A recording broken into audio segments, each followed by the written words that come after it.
വർഷം 1893. തിരുവിതാംകൂറിലെ പൊതുവഴിയിലൂടെ നടക്കാൻ താഴ്ന്ന ജാതിക്കാർക്ക് അയിത്തം കൽപ്പിച്ചിരുന്ന ഇരുണ്ട യുഗം. അറിയാതെ പോലും പൊതുവഴിയിലൂടെ നടന്നുപോയ താഴ്ന്ന ജാതിക്കാർ ക്രൂരമായ ശിക്ഷകൾ ഏറ്റുവാങ്ങിയിരുന്ന കാലം. നഗരത്തിലെ തെരുവിലൂടെ 2 കാളകളെ കെട്ടിയ ഒരു വില്ലുവണ്ടി മണിമുഴക്കി പൊടി പറപ്പിച്ച് പാഞ്ഞു വരുന്നു. തമ്പ്രാക്കളും പ്രമാണിമാരും മാത്രം ഉപയോഗിച്ചിരുന്ന വില്ലുവണ്ടിയിൽ രാജാവിനെ പോലെ വരുന്നയാളെ കണ്ട് കൂടി നിന്നവർ ഞെട്ടി. മേലാളന്മാരെപ്പോലെ വെള്ള അരക്കയ്യൻ ബനിയനും മേൽമുണ്ടും തലപ്പാവും അണിഞ്ഞ് വണ്ടിയിൽ വന്നത് ഒരു അധകൃതൻ. തമ്പ്രാക്കന്മാർ കോപം കൊണ്ട് വിറച്ചു. വണ്ടി തടഞ്ഞ് ധിക്കാരിയെ പിടിച്ചു കെട്ടാനായി ഗുണ്ടകൾ പാഞ്ഞെടുത്തു. വണ്ടിയിൽ നിന്ന് ചാടിയിറങ്ങിയ ആൾക്ക് ഒരു കൂസലുമുണ്ടായില്ല. മേൽമീശയും തടവി അയാൾ അരയിൽ തിരികിയിരുന്ന കടാരയുമെടുത്ത് മുന്നോട്ട് നീങ്ങി. കടാരയുടെ തിളക്കവും അത് വീശുന്നവൻ്റെ കണ്ണിലെ നിശ്ചയദാർഢ്യവും കണ്ട തമ്പ്രാക്കളും ഗുണ്ടകളും പരക്കം പാഞ്ഞു. ആ ധിക്കാരിയുടെ പേര് മഹാത്മാ അയ്യങ്കാളി. ജാതിക്കോമരങ്ങളെ വിറപ്പിച്ച ആ സംഭവം ചരിത്രത്തിൽ വില്ലുവണ്ടി യാത്രയെന്ന് അറിയപ്പെട്ടു.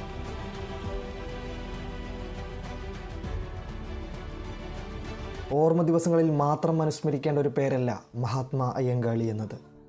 അധസ്ഥിത സമൂഹത്തിൻ്റെ ഉന്നമനത്തിനു വേണ്ടി അയ്യങ്കാളി നടത്തിയ ഇടപെടലുകൾ കേരള ചരിത്രത്തിൽ സമാനതകളില്ലാത്തതാണ്. ഐതിഹാസികമായിരുന്നു ആ ജീവിതം. വീരോചിതമായിരുന്നു ആ പോരാട്ടങ്ങൾ. കേരളത്തിൻ്റെ സ്പാർട്ടാക്കസ് എന്നായിരുന്നു അയ്യങ്കാളി വിശേഷിപ്പിക്കപ്പെട്ടത്. അദ്ദേഹം നടന്നു തീർത്ത വഴികളും ഏറ്റെടുത്ത പോരാട്ടങ്ങളും തച്ചുതകർത്ത അനാചാരങ്ങളും വിലയിരുത്തുമ്പോൾ ആ വിശേഷണത്തിൽ ഒട്ടും അതിശയോക്തിയില്ലെന്ന് കാണാനാകും. സഞ്ചാര സ്വാതന്ത്ര്യം, വിദ്യാഭ്യാസ അവകാശം, ചന്തകളിൽ പ്രവേശിക്കാനുള്ള അവകാശം, വസ്ത്രധാരണത്തിനുള്ള സ്വാതന്ത്ര്യം, സംഘടിക്കാനുള്ള സ്വാതന്ത്ര്യം തുടങ്ങി മനുഷ്യൻ്റെ ഏറ്റവും അടിസ്ഥാനപരമായ അവകാശങ്ങൾക്ക് വേണ്ടിയായിരുന്നു അയ്യങ്കാളിയുടെ പോരാട്ടങ്ങൾ. ആ അവകാശങ്ങൾ നേടിയെടുക്കുന്നതിനായി അദ്ദേഹം നടത്തിയ ഇടപെടലുകൾ ആ കാലഘട്ടത്തെ സമരോത്സുകമാക്കി മാറ്റി. 1893 വില്ലുവണ്ടി യാത്രയും ബാലരാമപുരത്തെ ചാലിയത്തെരുവ് സംഘട്ടനവും മണക്കാട് സംഘർഷവും കേരള ചരിത്രം ദർശിച്ച വിപ്ലവങ്ങൾ തന്നെയായിരുന്നു. വസ്ത്രധാരണം പോലും ഒരു സമരരീതിയാക്കിയ അയ്യങ്കാളിയുടെ പോരാട്ടങ്ങൾ തന്നെയാണ് മലയാളിയുടെ സമരവീര്യത്തിൻ്റെ ഭാവുകത്വത്തെ നിർണയിച്ചതിലെ പ്രധാന ഘടകങ്ങളിലൊന്ന്. ദിവാൻ്റെ വസ്ത്രധാരണത്തിന് സമാനമായ രീതിയിൽ വസ്ത്രം ധരിച്ചും തലപ്പാവ് കെട്ടിയും കാതിൽ കടുക്കൻ ഉപയോഗിച്ചും അന്നത്തെ പൊതുബോധങ്ങളെയും ഭരണകൂടത്തെയും അദ്ദേഹം വെല്ലുവിളിച്ചു. അർഹതപ്പെട്ട അവകാശങ്ങൾ നിഷേധിച്ചാൽ അത് പിടിച്ചു വാങ്ങണമെന്നും അതിക്രമങ്ങളോട് ശക്തമായി തിരിച്ചടിക്കണമെന്നുമുള്ള തിരിച്ചറിവ് പാർശ്വവൽക്കരിക്കപ്പെട്ട സമൂഹങ്ങളിലേക്ക് എത്തിക്കുന്നതിന് അയ്യങ്കാളിയുടെ ഇത്തരം സമരതന്ത്രങ്ങൾ വലിയ പങ്കുവഹിച്ചു. 1863 ഓഗസ്റ്റ് 28 തിരുവനന്തപുരത്തിന് അല്പം തെക്ക് വെങ്ങാനൂർ എന്ന ചെറിയ ഗ്രാമത്തിൽ അയ്യൻ മാല ദമ്പതിമാരുടെ മകനായി ജനിച്ച അയ്യങ്കാളിയുടെ ജീവിതം തന്നെ ഒരു സമരമായിരുന്നു.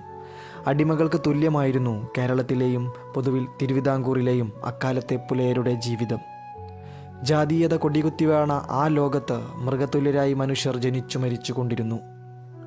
നിരാലംബരായ മണ്ണിൻ്റെ മക്കൾക്ക് മരിച്ചാൽ സംസ്കരിക്കാൻ സ്വന്തമായി ഒരു പിടി മണ്ണ് പോലുമില്ലായിരുന്നു.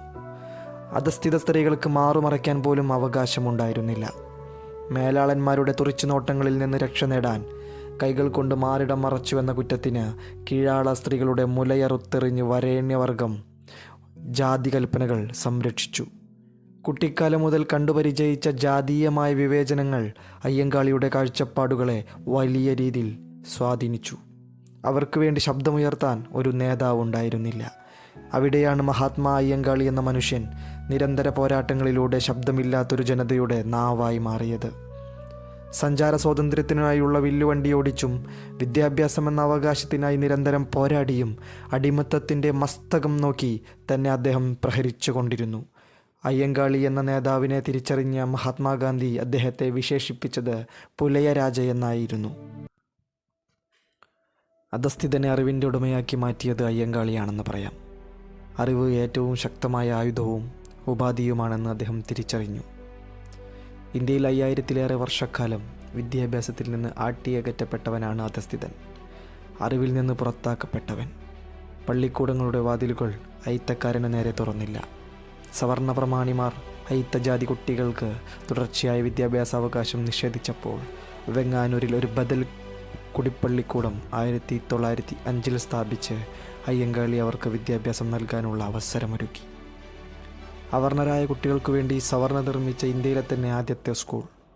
എന്നാൽ സ്കൂൾ നിർമ്മിച്ച ദിവസം രാത്രി തന്നെ സവർണ വിഭാഗത്തിൽപ്പെട്ടവർ സ്കൂളിനെ തീവച്ചു. ക്ഷമ നശിച്ച അയ്യങ്കാളി സവർണ മാടമ്പിമാരുമായി ഏറ്റുമുട്ടി. പലർക്കും പരിക്കേറ്റു. വിദ്യാഭ്യാസത്തിനായി അക്ഷരാർത്ഥത്തിൽ അയ്യങ്കാളിയും കൂട്ടരും ചോര ചിന്തി. ഒടുവിൽ തോറ്റോടിയത് സവർണ മാടമ്പിമാരായിരുന്നു. അയ്യങ്കാളിയുടെ പള്ളിക്കൂടം എന്ന സ്വപ്നം യാഥാർത്ഥ്യമായി. 1907 തിരുവിതാംകൂർ ഭരിച്ചിരുന്ന ശ്രീമൂലം തിരുനാൾ ദളിതർക്ക് വിദ്യാഭ്യാസ സ്വാതന്ത്ര്യം അനുവദിച്ച് ഉത്തരവിട്ടു. വിദ്യാഭ്യാസ അവകാശ പോരാട്ടങ്ങളുടെ ചരിത്രത്തിലെ ജ്വലിക്കുന്ന അധ്യായമാണ് പഞ്ചമിയുടെ സ്കൂൾ പ്രവേശനം. 1914 ദളിത് പെൺകുട്ടിയായ പഞ്ചമിയുമായി അയ്യങ്കാളി സ്കൂളിലെത്തുന്നത്. കൃഷിഭൂമി തരിശിടൽ സമരത്തിന് പിന്നാലെ താഴ്ന്ന ജാതിയിൽപ്പെട്ട കുട്ടികൾക്ക് സ്കൂൾ പ്രവേശനത്തിന് അനുമതി ലഭിച്ചതോടെയാണ് അയ്യങ്കാളി പഞ്ചമിയെ സ്കൂളിൽ ചേർക്കാനെത്തിയത്. എന്നാൽ സ്കൂൾ അധികൃതർ പഞ്ചമിക്ക് പ്രവേശനം നൽകിയില്ല. ദിവാൻ്റെ ഉത്തരവ് പോലും ഇവർ വകവെച്ചില്ല. അയ്യങ്കാളി പിന്മാറിയില്ല. പഞ്ചമിയെ സ്കൂളിൽ ചേർക്കാനുള്ള ശ്രമങ്ങൾക്ക് മറ്റു പല പ്രക്ഷോഭങ്ങൾക്കും തിരികൊളുത്തി. തുടർന്ന് സ്കൂൾ അഗ്നിക്കിരയായി. പഞ്ചമി ഇരുന്ന ബെഞ്ചും സ്കൂളിൻ്റെ ചില ഭാഗങ്ങളും മാത്രമാണ് അവശേഷിച്ചത്. ഇത് പിന്നീട് ചരിത്ര സ്മാരകമായി. പഞ്ചമി തൊട്ട ശുദ്ധമാക്കിയെന്ന് പറയുന്ന ആ ബെഞ്ച് ഇന്നും ഊരുട്ടമ്പലം സ്കൂളിലെ പ്രധാന അധ്യാപകൻ്റെ മുറിയിൽ ഗാന്ധി ചിത്രത്തിനു താഴെയായി ചരിത്ര സ്മാരകമായി സംരക്ഷിച്ചു പോരുന്നു.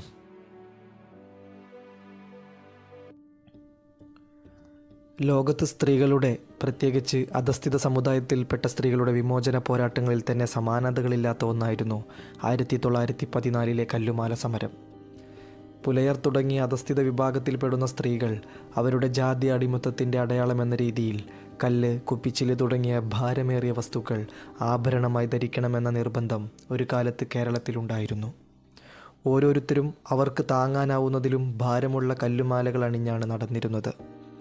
അയ്യങ്കാളി ഉൾപ്പെടെയുള്ളവർ നേതൃത്വം കൊടുത്ത കല്ലുമാല ബഹിഷ്കരണ സമരം ഈ ആചാരത്തിനെതിരെയുള്ള പോരാട്ടമായിരുന്നു.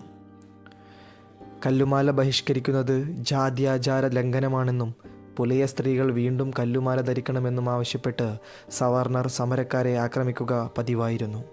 പാവപ്പെട്ടവർ ക്രൂരമായി വേട്ടയാടപ്പെട്ടു. സ്ത്രീകൾ ധരിച്ചിരുന്ന റൗക്കകൾ പരസ്യമായി വലിച്ചു കീറി. പലരുടെയും സ്തനങ്ങൾ അറുത്തുകളഞ്ഞു. പിതാവിൻ്റെയും സഹോദരൻ്റെയും മുന്നിലിട്ട് ഭീകരമായി മർദ്ദിച്ചു. പക്ഷേ ഒരടിക്ക് പകരം രണ്ടടി എന്ന അയ്യങ്കാളിയുടെ വിപ്ലവ മുദ്രാവാക്യത്തിൽ ആവേശഭരിതരായിരുന്ന അധസ്ഥിതർ തിരിച്ചടിച്ചു. പെരിനാട് കലാപത്തെ തുടർന്ന് കല്ലുമാല ബഹിഷ്കരണ സമരം രക്തരൂക്ഷിതമായി കൊണ്ടിരിക്കെ 1915 കൊല്ലം പീരങ്കി മൈതാനിയിൽ വെച്ച് അയ്യങ്കാളിയുടെ നേതൃത്വത്തിൽ വിപുലമായ സമ്മേളനം നടന്നു. നോട്ടീസോ മൈക്ക് അനൗൺസ്മെൻറ്റോ ഇല്ലാതെ കേട്ടറിഞ്ഞ് 10,000-കണക്കിന് ആളുകൾ ഒഴുകിയെത്തി.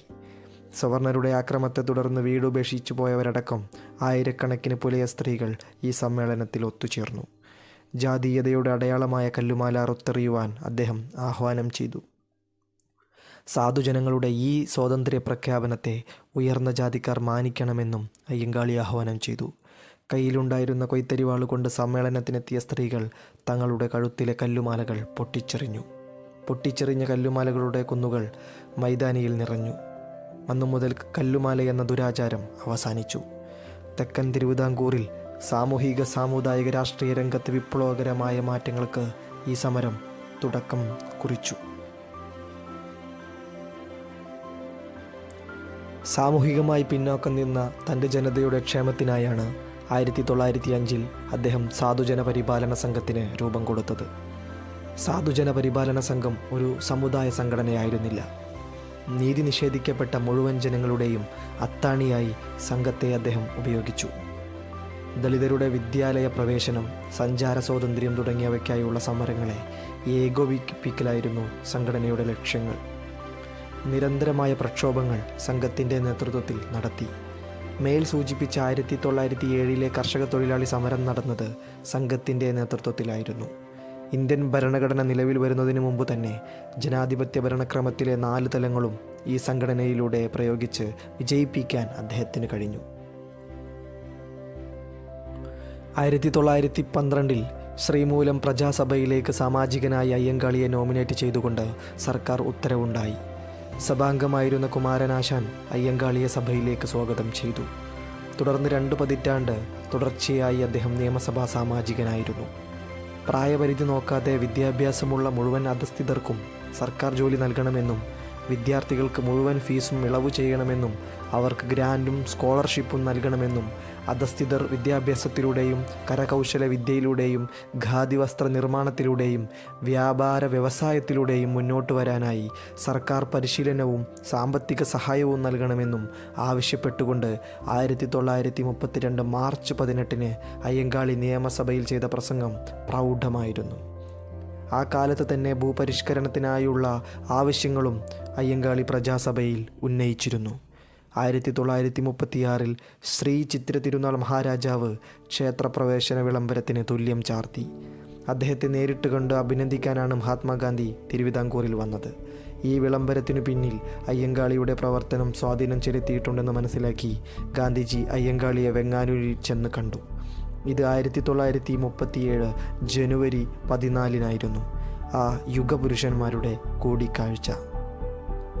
മിസ്റ്റർ അയ്യങ്കാളി, ഞാൻ നിങ്ങൾക്ക് വേണ്ടി എന്തു ചെയ്യണം എന്ന ഗാന്ധിജിയുടെ ചോദ്യത്തിന് അയ്യങ്കാളി പറഞ്ഞ മറുപടി ഇതായിരുന്നു: അധസ്ഥിതരിൽ നിന്ന് 10 BA-ക്കാരെ കണ്ടിട്ട് വേണം എനിക്ക് മരിക്കാൻ. അതായിരുന്നു അയ്യങ്കാളി. 1941 ജൂൺ 18 തൻ്റെ 77-ാം വയസ്സിൽ മഹാത്മാ അയ്യങ്കാളി നമ്മെ വിട്ട് വിട പറഞ്ഞു.